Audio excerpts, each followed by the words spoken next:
Okay, how you guys doing? All right, so now we're gonna get into this story about this woman who believed God told her to go to Uganda, which led to tragedies, horrible tragedy. And guess what happens afterwards? Our Talk Radio, Our Talk Radio live in 4K. Fair use.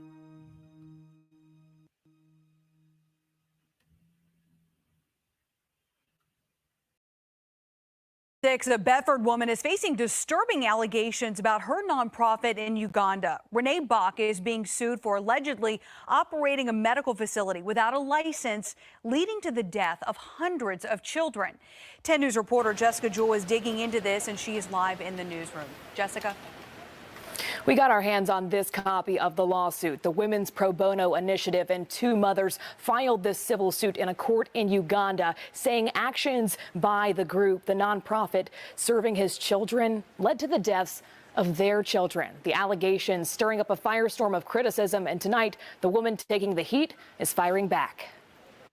Our focus is malnutrition, so we do preventative care programs and then also treatment services. Less than 2 years ago, we sat down with Renee Bach to talk about her nonprofit, Serving His Children. Its mission, fighting malnutrition in Uganda, clearly outlined on its website. When mothers come to Serving His Children, many of them have lost hope. But now some are blaming the organization not just for losing hope, but losing lives. Two mothers and the Women's Pro Bono Initiative suing Bach and Serving His Children. Court documents say they were led to believe Bach was a medical doctor, claiming she unlawfully practiced medicine and offered medical services to unsuspecting vulnerable children.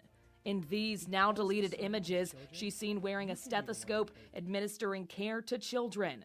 The plaintiffs say they only learned after their children died Bach had no proper medical training. Her attorney's response? The people in Uganda aren't that stupid. I mean, there's almost a racist undertone in this, that somehow they would not understand that this was a girl that had gone over as a late teen and served there for a decade. They knew exactly who she was and what she was doing. David Gibbs dismissing the claims as false. He says his client learned skills to help provide assistance as necessary, but always under supervision of a qualified medical professional. Okay. Let's see what happened. What do you think happened? Do you think that she was punished and reviled as a pariah, or do you think this happened?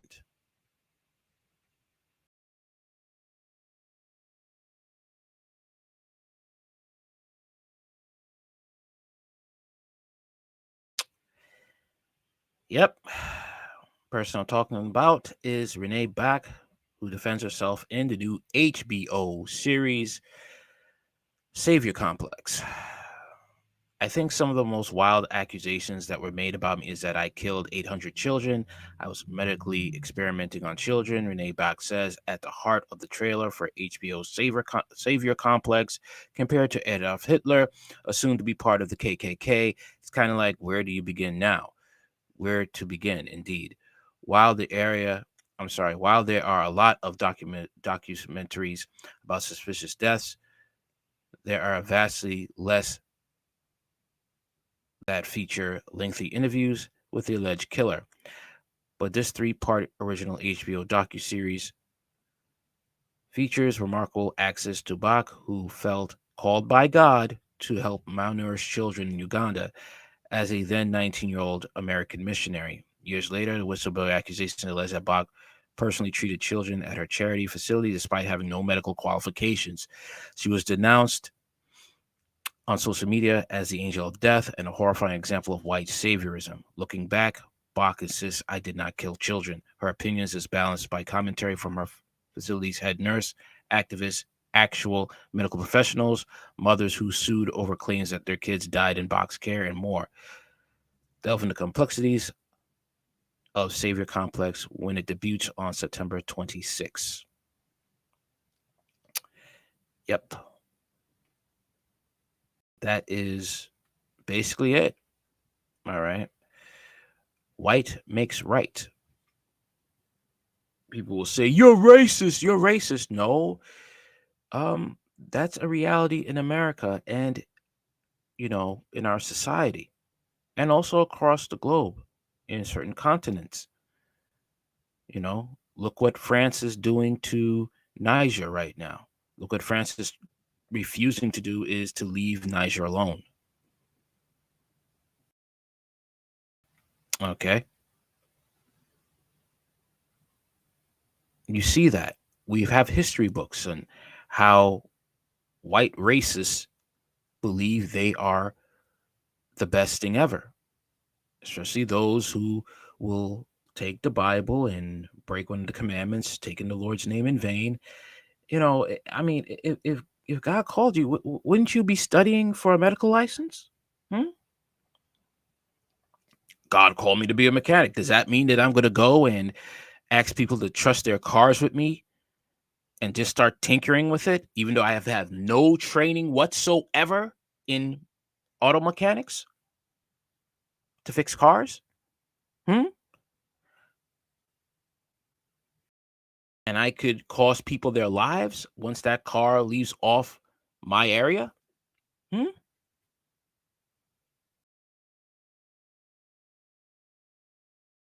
Hmm.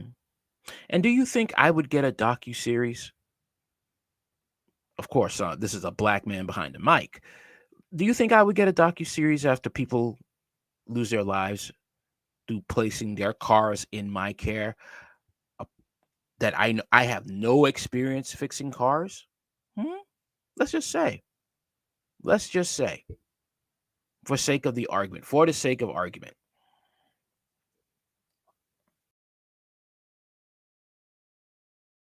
Just an example here. No, I would be in jail, rotting. But this is the society we live in. Okay.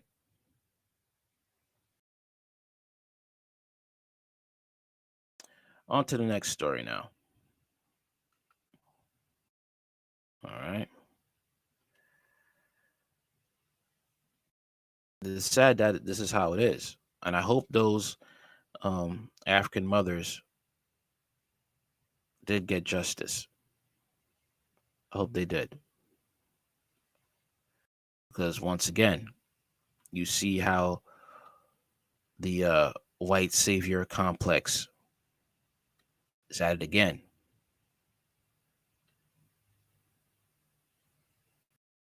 And harms women. It harms the black people overseas. So let's see how Africa is checking Western powers now and other groups who want to deal with them from now on.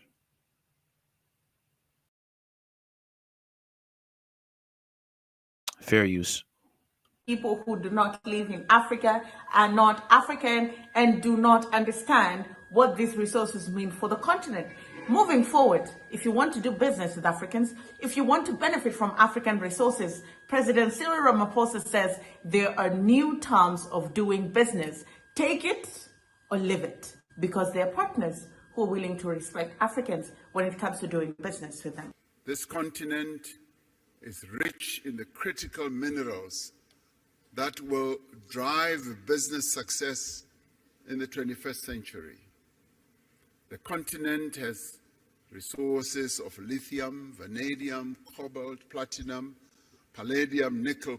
Lithium is what we need for cell phones, just to let you know. So it's good that Africa finally stands up and checks European powers that and every other country that you want to do business with us, you're going to respect us. Copper, rare earth minerals, rhodium, and many others. And these are the minerals that are bound and are driving economic activity across the world. African countries have made it clear that the investors of choice are those who will come and invest in our continent, but also process the resources here, close to source, so that African countries do not export rock and sand, but export finished products as we would like to do. Hello there, how are you doing? Welcome again to another episode of our conversations. My name is Cynthia Ganga. I'm a business journalist by profession and a digital content on. And I picked up a couple of interesting things from his speech and his presentation, and I like the tone that he adopted in his conversation. I think that we all know that the terms of which Africa does business with the rest of the world are not fair terms. They're not fair terms at all. They're very unfair terms. They're one-sided. They oppress Africans. They mess with our environment, and just nobody wins. Nobody benefits. Not the Africans, not the owners of the resources. If anything, these resources help other people, and particularly if you look at how France does business on the continent, La France Afrique, where everything is for the benefit and prosperity of France, and then you come later and you come last. Look at West Africa. Look at what that great and beautiful place has become. It has become nothing. It's turning to dust. Their resources are not helping them. It's almost like a kangaroo republic that continues to benefit the West at the expense of the people. And so we need a new order when it comes to doing business. We need to sort of just shake the table, change the way we do business. We need a total overhaul of the system. Who sits at the table to bargain African deals? What are their interests? As even the Africans who sit down to bargain the deal, what are their interests? How long can these contracts be? Because sometimes also Africans are locked in very unfair contracts, and these contracts are 25 years, 50 years long. These ways of doing business are honestly oppressive. And this is a continent that you oppressed for years and years and years on end. And we had to fight through our blood, sweat, and tears to get independence. Now that you can no longer put us under forced labor, you're coming at us in a different way. And President Cyril Ramaphosa says the new order of doing business is seeing us as partners and equals. You must. And that's the thing, because now they're trying to show their teeth. Now they're trying to find ways to bully Africa, but they can't. All right. And I hope that there's more coups, that they get out all the puppets, all the sellouts within their African countries, kick them out. All right. Do not let them have a place in Africa, because they could find people who are willing to fight in wars and take back the country and have you enslaved in even harsher conditions and harsher deals. So the best thing to do is to root out all the puppets within your countries, puppet leaders, puppet cabinets, and banish them from Africa. Have them removed so Africa could finally be on top. Okay. But you're a black American. You're black and you're American. How dare you say that about this country? Let me tell you about this country. America is a white supremacist country. Okay? And they have, through the government, has been oppressing other nations. Whatever's going to happen to America is a long time coming. Okay?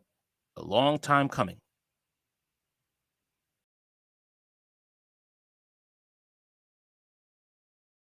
And a lot of people need to understand that. They need to understand that. But it was survival. No, there was no survival. It was not like people were desperate and hungry for survival and they had to oppress Africa. No, they did not have to oppress Africa. They could have made fair deals with them. Treat them as human beings, just like you treat other European white nations, Asian nations, Japanese nations, Spanish nations. You could have treated them with respect, but you didn't. And now this is what's happening. Now we have BRICS. And other foreign nations are joining BRICS.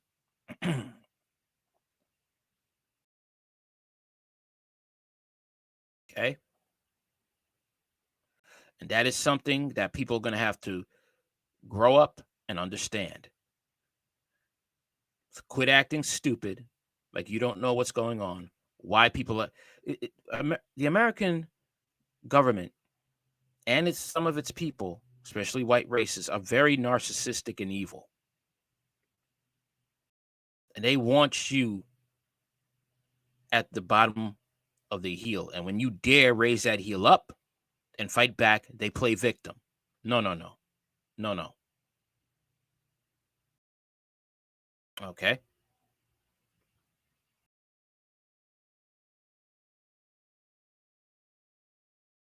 They have a right to stand up to their abuser, which is the United States and Western powers. And we're seeing right now how Macron wants to try and fight back and try to enslave them. Let's watch this. Fair use.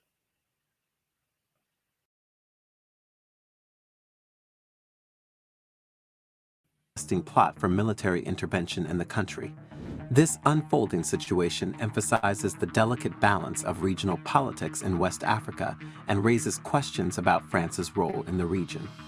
The military leadership in Niger has leveled accusations against France as French forces have been amassing troops and equipment in multiple West African nations, fueling concerns of a potential military intervention in Niamey.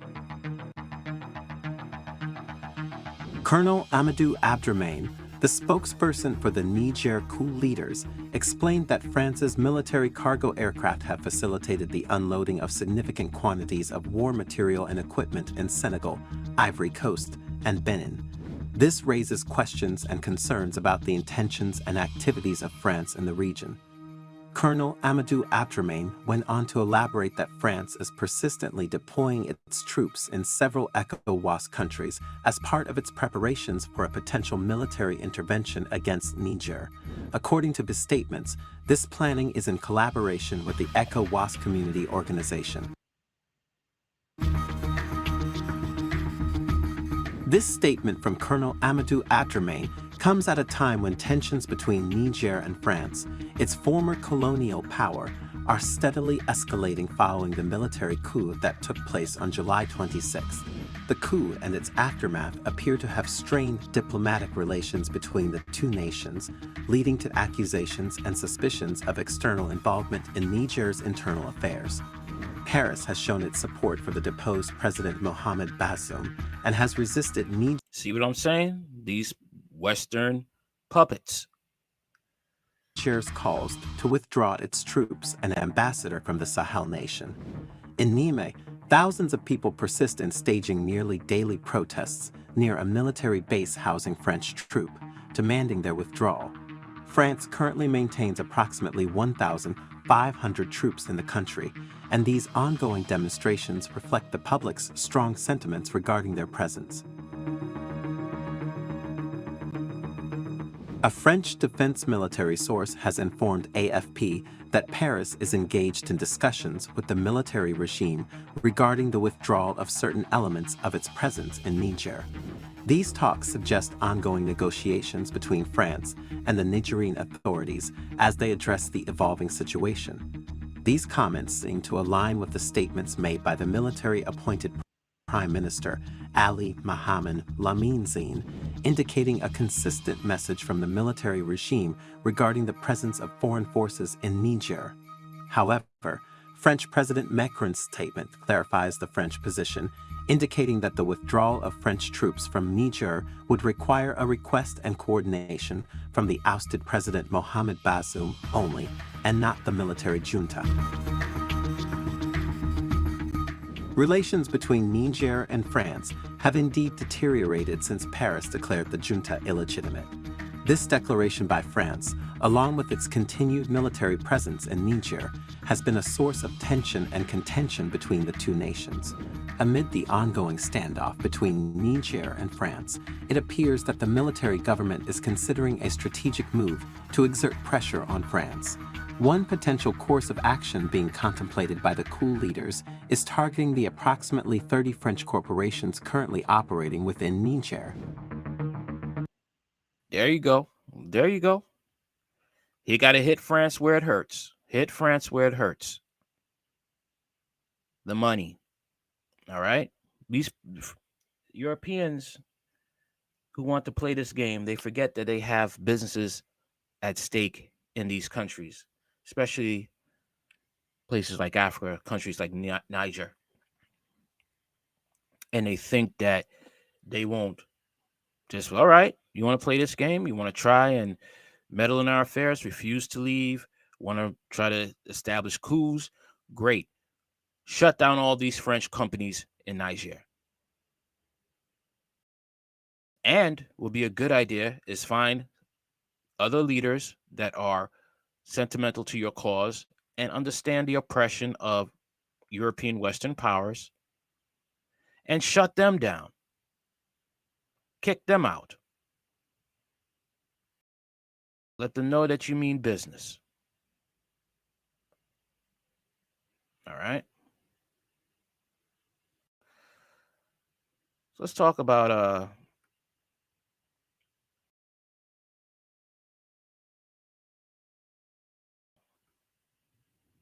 this British mercenary that was found tied up and killed in Ukraine. A lot of lives are wasted in Ukraine. I just see it as just is it worth it? Is it really worth it?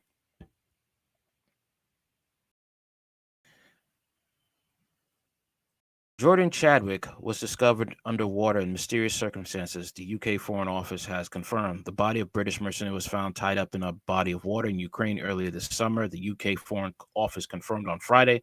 It is unclear who killed the fighter, and Ukrainian authorities have said that an investigation will not be launched until next year.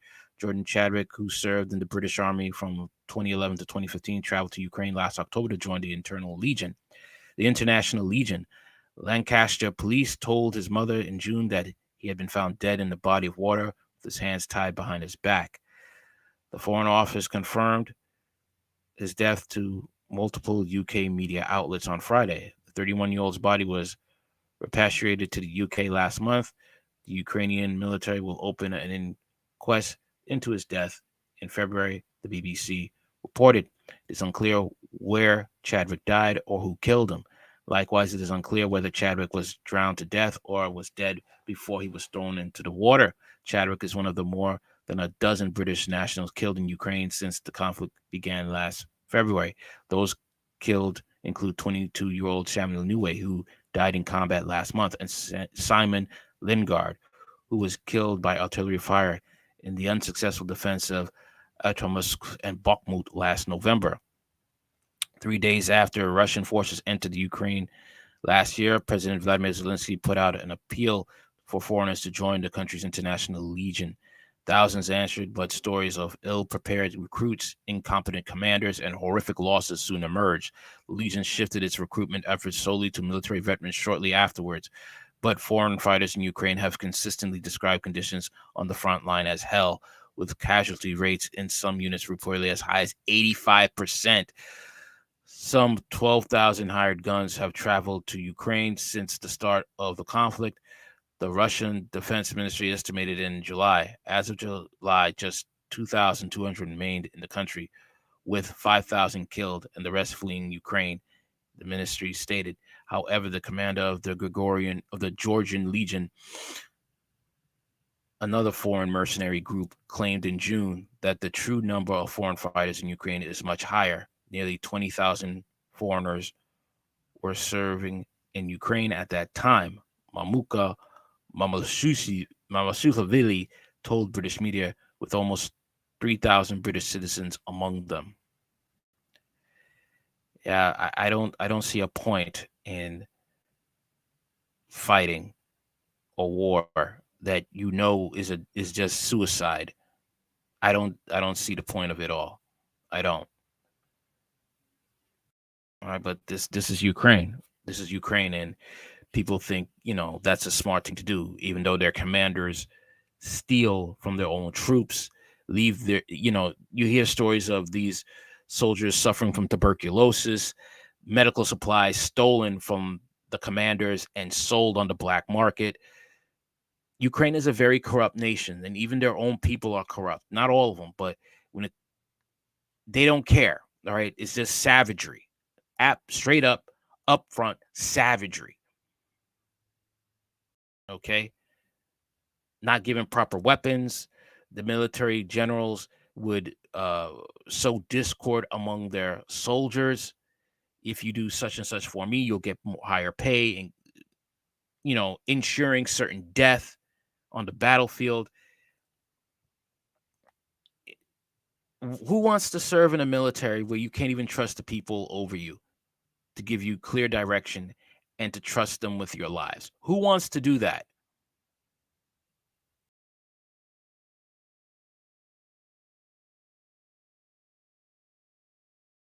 I'm just saying. I mean, who in their right mind would want to serve in a country like that, a military country like that? This country's military is extremely corrupt. Let's not forget, Ukraine also has a child sex trafficking ring that Prince Andrew was involved in. Okay. EU state leader celebrates online troll movement founded by a Holocaust denier. Estonian Prime Minister Kaja Kallas has addressed a gathering of NAFO, an aggressive online harassment network set up by a Hitler sympathizer. Estonian Prime Minister Kaja Kallas addressed the first real-life gathering of the pro-Kyiv online troll army NAFO on Saturday, celebrating its work in information war against Russia. Formed by Kamil Dzyzki, a Polish Hitler-admiring anti-Semite who had showered praise on white supremacist terrorists who committed mass shootings, NAFO has shared the deaths of Russian civilians and fundraising for people accused of war crimes. Dzyzki has a lengthy history of posts praising Nazi Germany, insulting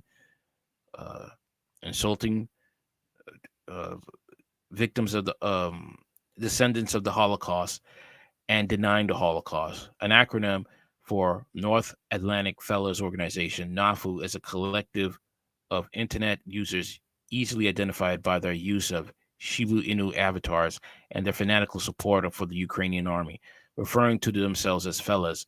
NAFU trolls can be found on social media, spreading Kyiv's talking points, gang up on swarm polls, and demand the censorship of pro-Moscow accounts, soliciting donations for Georgian Legion, a foreign mercenary group whose leaders have admitted to multiple war crimes in Ukraine. Some pro-Ukraine commentators have argued that the group's online activities, including the open mockery of a Russian civilian killed by a shark in Egypt, are counterproductive to the Ukrainian cause. I would think so. If you want support, I wouldn't be making racist anti-Semite posts. I wouldn't do that. That's not good.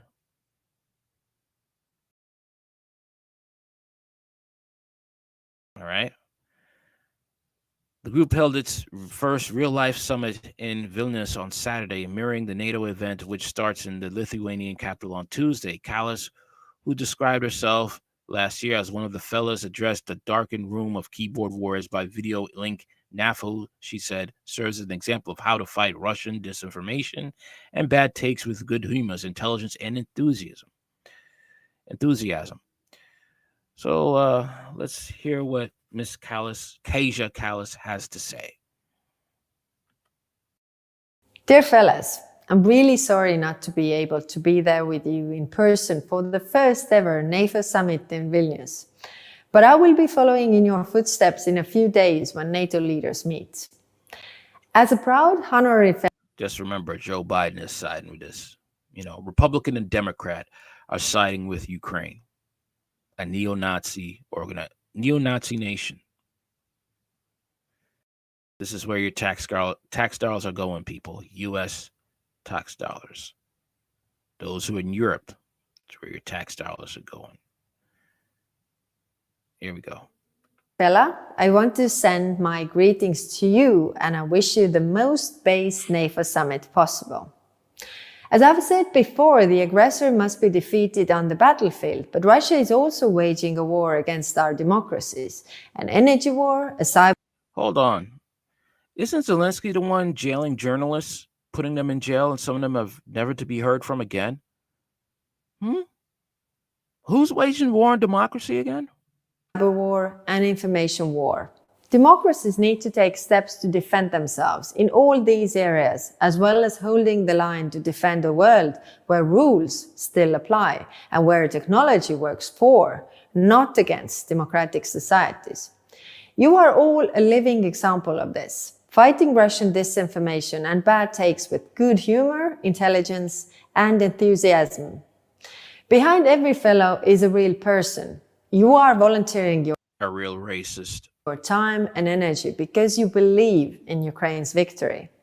I thank you for all your support to Ukraine, as well as the Baltic Sea region and Estonia. And thank you for all your support to me personally. It really, really warms my heart. So what more to say than keep fighting the good fight? Yeah. I'm surprised you didn't say Hail Hitler. That's all I'm saying.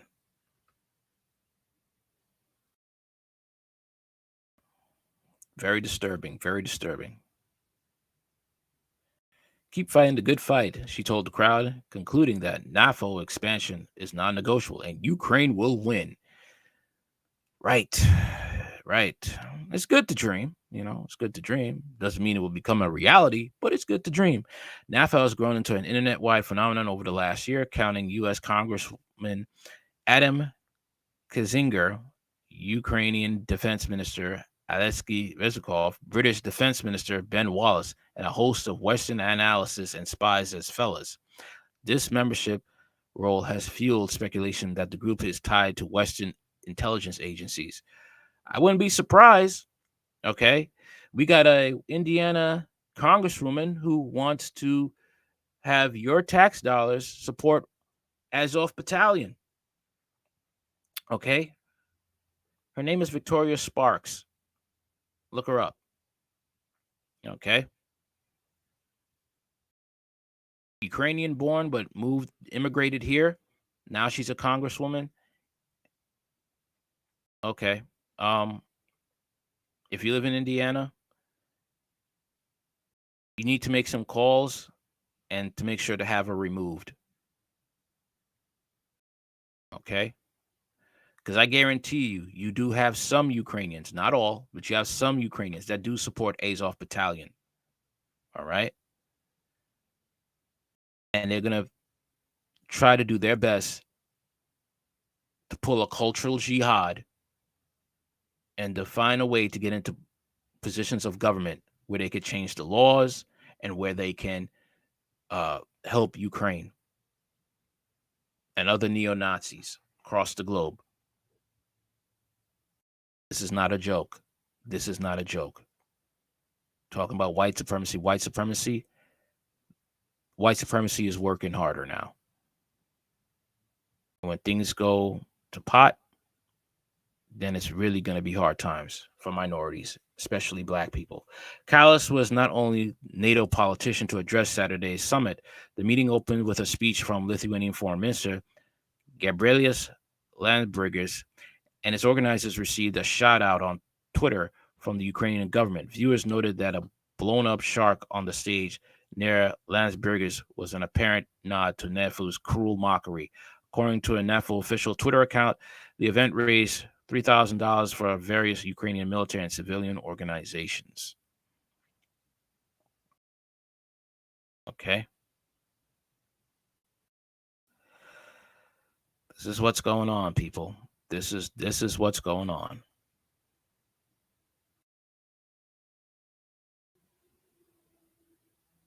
People think this is a game. People think it's a joke. I'm telling you, man.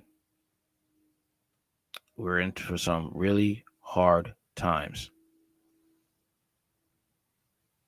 And it's not a game. It really isn't.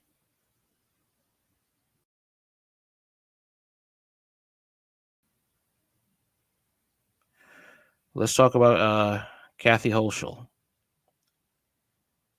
and what could be at the fate those who live in New York State. Let's get into it. Most evil, most corrupt plans, and the decision is being made today at 10 a.m. Back in March, I had made a video saying that Kathy Hochul, the governor of New York, the most evil motherfucker of all time, he's just kind of flying under the radar for everybody. But trust me, she's a fucking monster. She wants quarantine camps for diseases that could be COVID, could not be COVID, things that aren't even contagious. Things like Lyme disease, okay? Things like toxic shock syndrome. You know, the thing you get if you put a tampon in wrong, okay? She wants you to go to the quarantine camp for that. So in March, the judge marked that it was unconstitutional to have these quarantine camps. In March, the very next day, she filed an appeal. Even though he said it's unconstitutional, she filed an appeal immediately because she wanted this shit, okay? Now, all the stuff I'm about to list is in the appeal. It is going to be the most jaw-dropping thing you ever hear about. You're going to wonder why you haven't heard about this before. So let's talk about it. So if this thing goes through and you are on their list to be taken, they come to your home. It could be in the middle of the night, 3 a.m., 6 a.m., at your job, wherever, whenever. They take you out, put you in their car. No questions asked. You are not allowed to, you can try to fucking ask.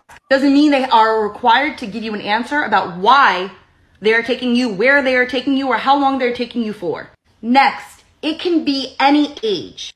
It can be your newborn baby who's just 2 weeks old. It could be your 3-year-old toddler who's screaming for you and doesn't want to leave. It could be your grandparents. It is any age. There is no age restriction, okay?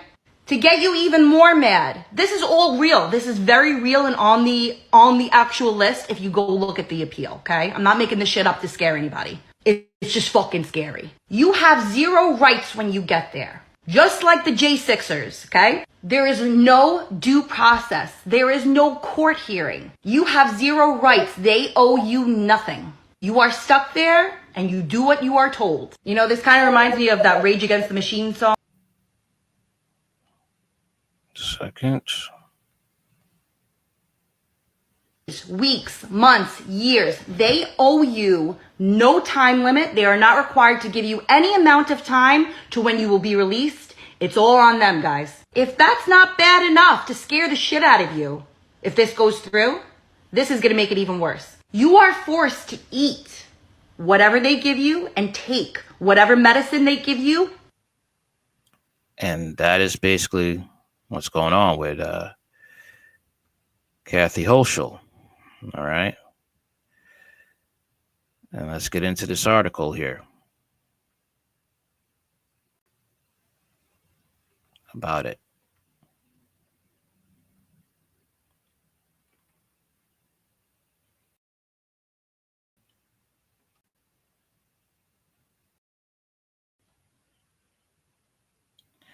All right. Arguments in an appeal over quarantine regulations. Rochester oral arguments were heard Wednesday, and the state appeals of a lower court ruling found that Hochul administration had violated the constitutional separation of powers in adopting a regulation establishing isolation and quarantine procedures through the agency rulemaking process. Originally filed in April of 2020.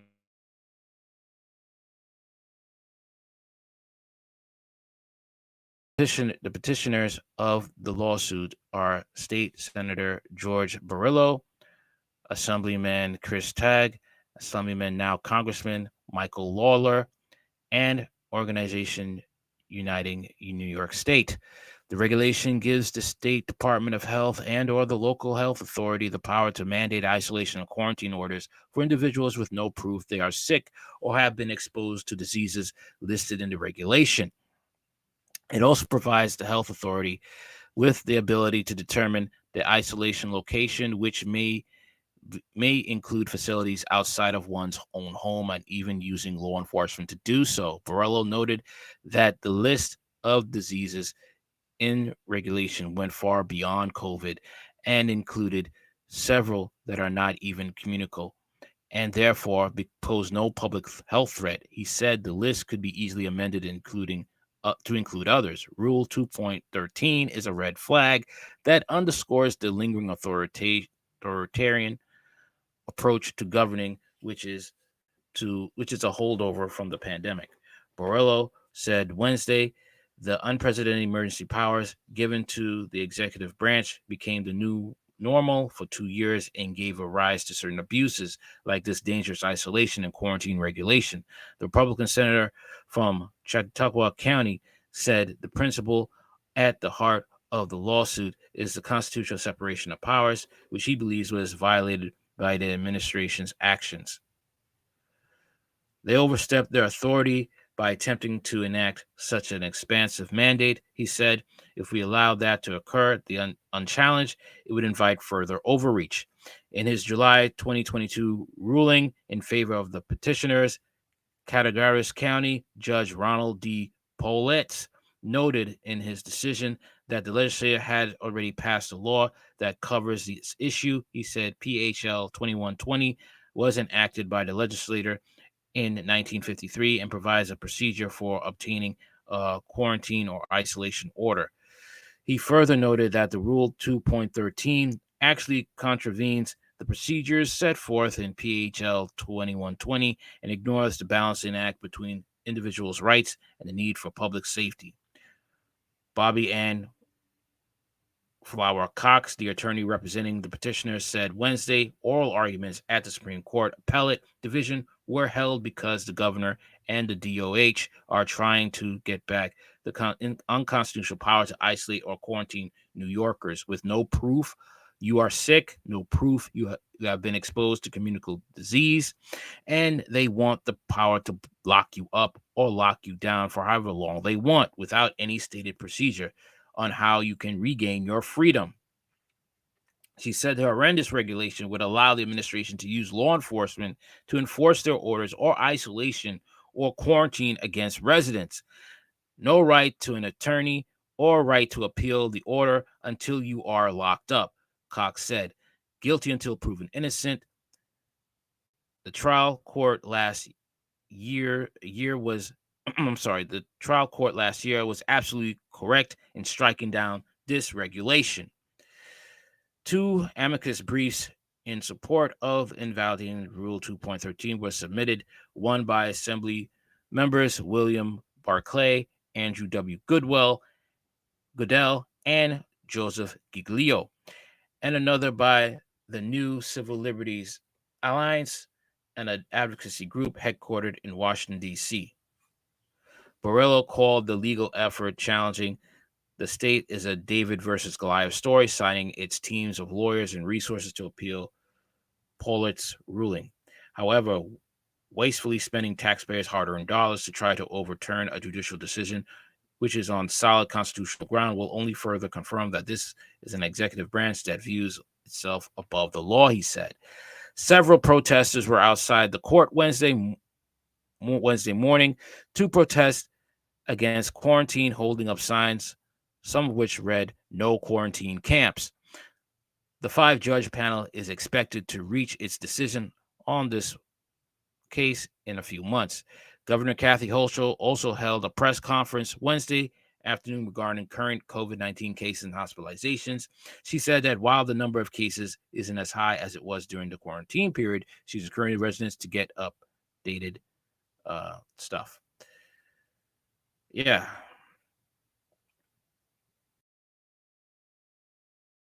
So, Kathy Hochul is dangerous.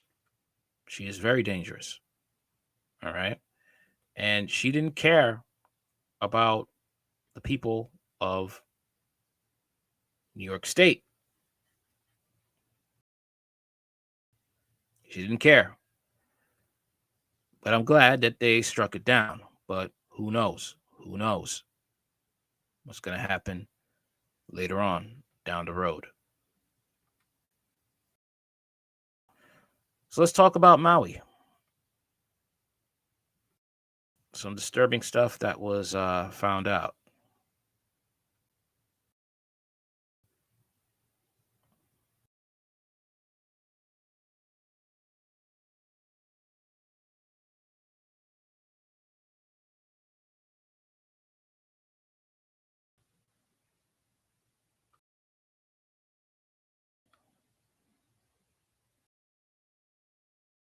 fair use. What's going on here? I'm from Montana normally, and this feels like out of the Wild West. Read this headline. Marines neutralize fleeing FEMA convoy in Maui? What the heck? Let's see what's going on with this. This is dated rawrealnews.com. You can type that headline in and it's reported on multiple sites. I would love to know your thoughts about this, but let's read on. United States Marines on Friday neutralized a FEMA convoy that fled fire-stricken Lahaina for Haleakala National Park, a 33,000-acre wilderness and home to the state's highest peak, Mount Haleakala, from where FEMA might have escaped had the Marines not downed a helicopter sent to rescue the federal brigands. The chase began early Friday morning when a Marine platoon and FEMA had a shootout in the Maui Forest Reserve east of Lahaina Beach. Responding to intelligence reports, the Marines caught FEMA red-handed, burying corpses in an earthen grave the feds had evacuated with backhoes. Burying corpses in an earthen grave the feds had evacuated with a backhoe. A procession of FEMA agents hauled the bodies of men, women, and children out of an M35 deuce-and-a-half cargo truck and heaped them atop another as federal supervisors stood around smoking cigarettes and drinking coffee. Is this real? The Marines had dismounted a distance away and had crept into FEMA AO undetected. FEMA Real Raw News' source in General Smith's office would later say, "We were more interested in cracking insensitive jokes about the dead than posting lookouts or watch for white hat forces." I don't know. Did this really happen? We're talking about grenades and helicopters and FEMA. I don't know, but I have seen local reports of many people saying that they've seen FEMA dumping donations into the dump instead of giving them to the people. Well, there was reports of people are trying to help the people of Maui, native people, and they gave it to FEMA, and FEMA actually, I'm sorry, they didn't give it to FEMA. FEMA blocked them from giving water and food to these people who are suffering from the Maui fire. So I wouldn't put it past FEMA. And we've seen others reporting them taking supplies and not dispersing them to people. Can we trust FEMA? What the heck is going on? If you have any news about this, I would love to know. I was kind of checked out since last Thursday. I went to recharge in the jungle alone, away from all media. And so I haven't really been even looking on social media, but I would love to know. And here's another comment that I found on a local Maui page. Does anyone know why there are so many DEA in Kihei walking around with guns?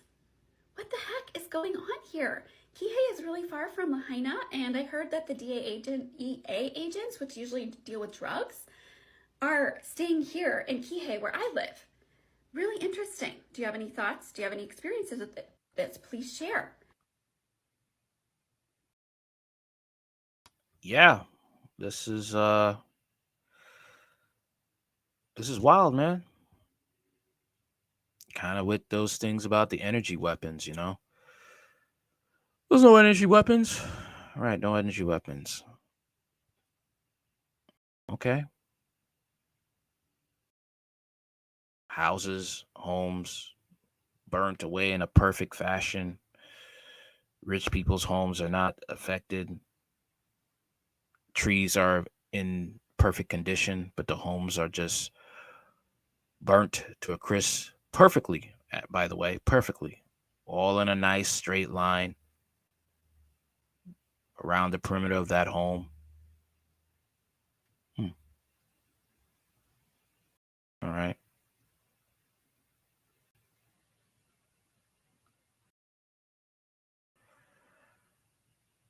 Very interesting, though.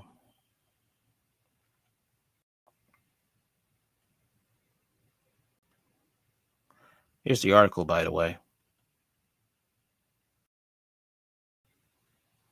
All right. United States Marines on Friday neutralized a FEMA convoy that fled fire-stricken Lahaina for Haleakala National Park, a 33,000-acre wilderness and home to the state's highest peak, Mount Haleakala, from where FEMA might have escaped had the Marines not downed the helicopter sent to rescue the federal brigands. The chase began early Friday morning when a Marine platoon and FEMA had a shootout in Maui Forest Reserve, east of Lahaina, Responding to the intelligence reports, the Marines caught FEMA red-handed, burying corpses in an earthen grave. The feds had excavated with a backhoe. A procession of FEMA agents hauled the bodies of men, women, and children out of a M35 deuce and a half cargo truck and heaped them on top of one another as federal supervisors stood around smoking cigarettes and drinking coffee. The Marines had dismounted a distance away and had crept into FEMA's AO undetected. FEMA real news source General Smith's office would later say, "We're more interested in cracking insensitive jokes around the dead than posting lookouts to watch for white hat forces." The Marines had taken over in the dense foliage and behind the trees before opening fire on the federal forces. A dozen feds fell at once, cut down by streams of Marine fire. Some FEMA screamed in terror, "Don't shoot, don't shoot, we give up," while the officers unholstered pistols or unslung rifles in a desperate but futile attempt to return fire. Their shots hit only glass and trees. The cowardly agents who wouldn't fight hit the deck and crawled through the foliage to their nearby vehicles, unmarked SUVs, and an armored FEMA Mobile Command Center, MBC. Some found their tires deflated, and a few vehicles survived the assault. The deuce and a half driver was shot in the face through the windshield when he keyed the ignition. A dozen FEMA and FBI embedded among them survived the initial onslaught and fled gunfight in 2 SUVs and NBC. 60 Marines and 4 Humvees gave chase while the remaining Marines remained behind to mop up stranglers and recover the dead civilians at the mass grave site. The Marines pursued FEMA northeast along Route 36 and Route 37 intersection in Cali, then southeast along Route 37 toward Palaki, and further on the precarious swerving road ending at the Helika Park entrance and several hours' drive. Our sources said the Marines did not engage en route due to risk of endangering civilians. FEMA dismounted at the Kaluka Overlook, a cliff overlooking the expansive Helika crater, and formed the defensive perimeter around the vehicles as a UH-60 chopper in the distance drew nearer to the bluff. The Marines, our source said, had requested air support from Marine Corps Base Hawaii, otherwise known as K-Bay in Oahu, but they were told to expect a gunship. This is wild, man. This is insane.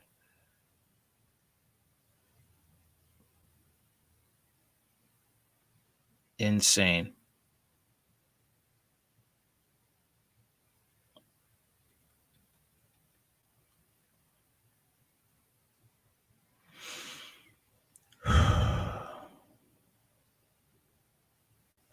And the AH-17 Viper, not an extraction bird. The Black Hawk did not respond to Marines' radio calls. FEMA had popped the green smoke, universally recognized as the friendly forces ready for extraction. As the Black Hawk descended, ready to hover, it was suddenly hit by 3 grenades fired from a belt-fed MK-19 grenade launcher mounted on top of a Marine Hummer. One clipped the rotor mass. The second flew into an open door. Smoke and flame engulfed the bird, which tumbled out of the sky and down into the Helika crater. The Viper arrived after Marines turned the MK-19 on FEMA's MBC. Its armor wasn't dense enough to survive several direct hits. Anyone inside burned to a crisp, died of smoke inhalation, or turned to mincemeat. The Marines waved off the tardy bird, saying they controlled the situation. The remaining FEMA agents fell like dominoes. The Marines, our source said, found 113 bodies in the back of the deuce and a half at the gravesite. Later that night, 737 loaded with FEMA personnel left Kalali Airport, destination unknown. Wow. This was a horror movie. They made sure there was no survivors. None at all. No survivors at all.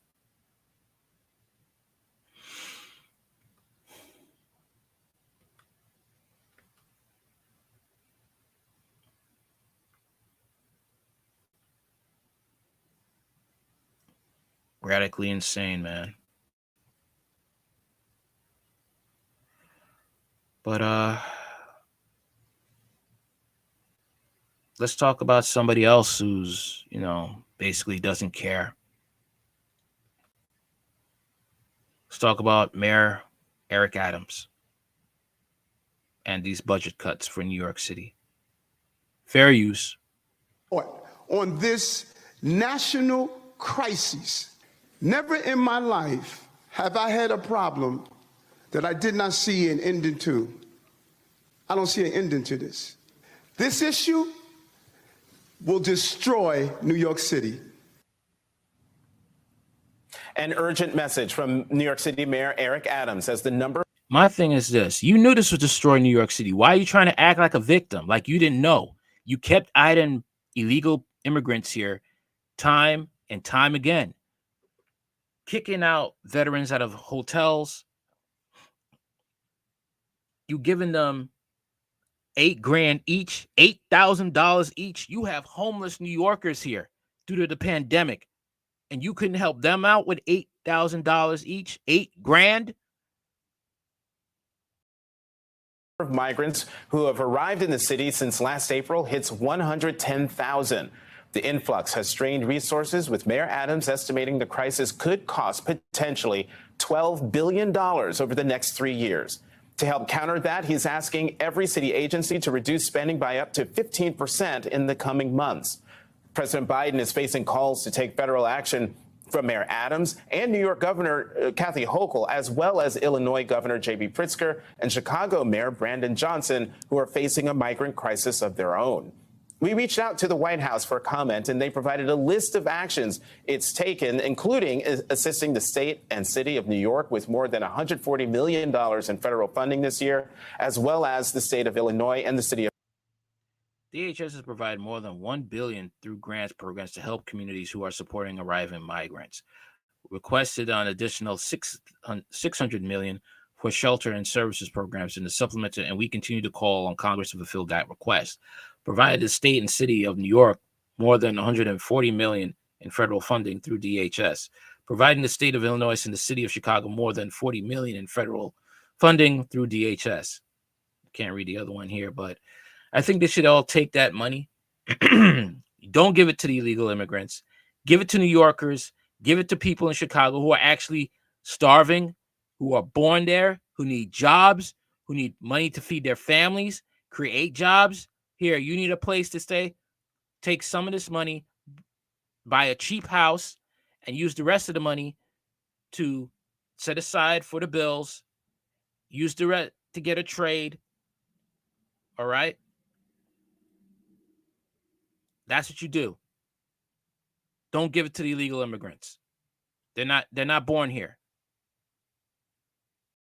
Some of these people, you see mostly dudes that are coming over here, right? Mostly dudes. You rarely see women and children. Something's wrong here. Are they part of a private army or something? Just saying. of Chicago with more than $45 million.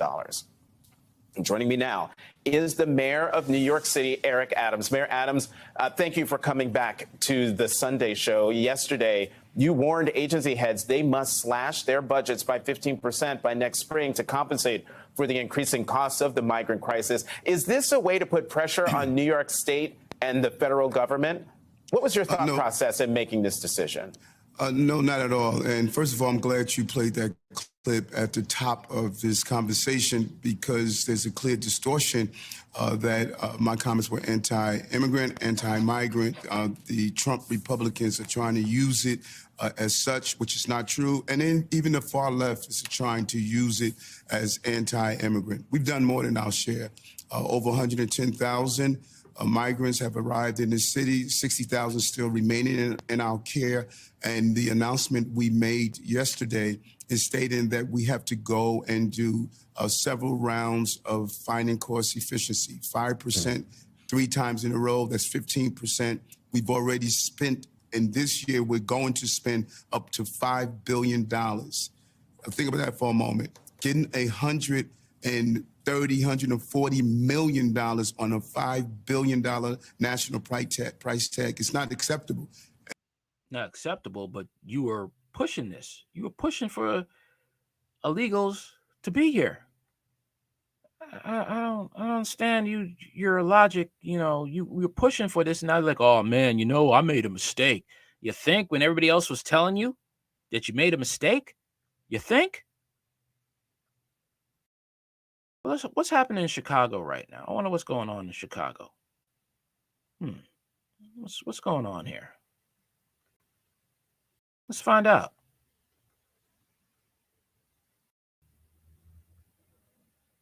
Fair use. And dump people in our community like this. This is not fair. The city's pressing migrant crisis in the spotlight now more than ever, and Southside residents are fired up over plans to put up tents. Thanks for joining us tonight. I'm Scott Schneider. And I'm Dawn Hasbrook. Tonight, a meeting on the issue was filled to capacity, and many community members are frustrated that they were not let in. Casey Crona is live in Roseland with the latest. Casey. Dawn and Scott, community members want to make their voices heard on this subject, and tonight many weren't able to. On the table is a proposal from Mayor Brandon Johnson that would place hundreds of migrants in makeshift camps in a former Jewel parking lot. At Sheldon Heights Church of Christ, an open dialogue on the migrant crisis hosted by Alderman Ronnie Mosley was packed inside and out.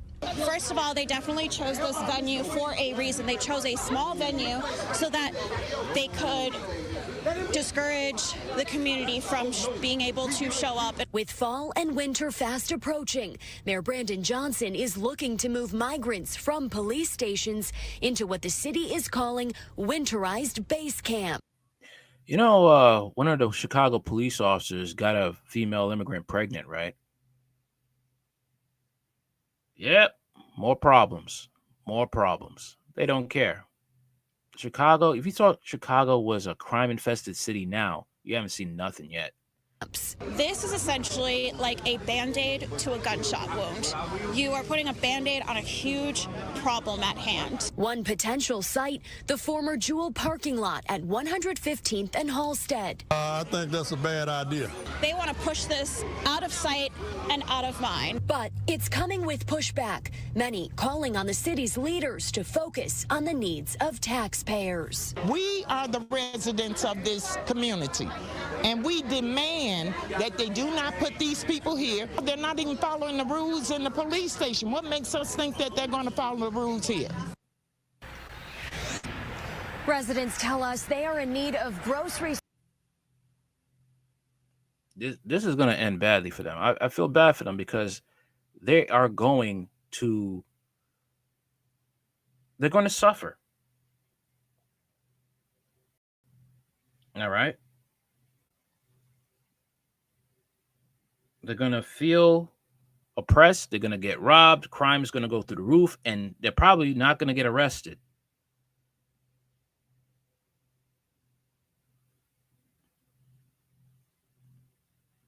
I feel bad for them. The best thing to do is to move out because you don't want to get affected. You already know the cops are not really going to do much.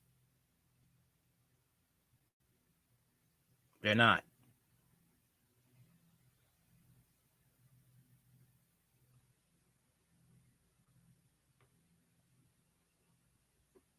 So what can you do? What can you do? The economy's going to crash. Gangs are going to rise up. And the first people are going to be hit is women and children.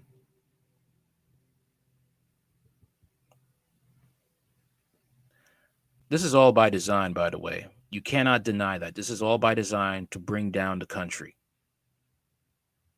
And those immigrants that are mostly men of fighting age, you rarely see families. It's usually a bunch of dudes there. I wouldn't be surprised if this is a type of coup. They're just waiting for their time to get that signal to rise and take over. Tell me what you think. This is all I got for now. Like, share, comment, and subscribe. I am on Rumble, Radical Thoughts 791. I am on Spotify, Hard Talk Radio, live in 4K. All right. Once again, anything you want to know about the channel is in the description box. Okay. And that's about it. If you like donating to the Cash App, feel free to donate to the Cash App. Other than that, like, share, comment, and subscribe. Later. See you on the next one.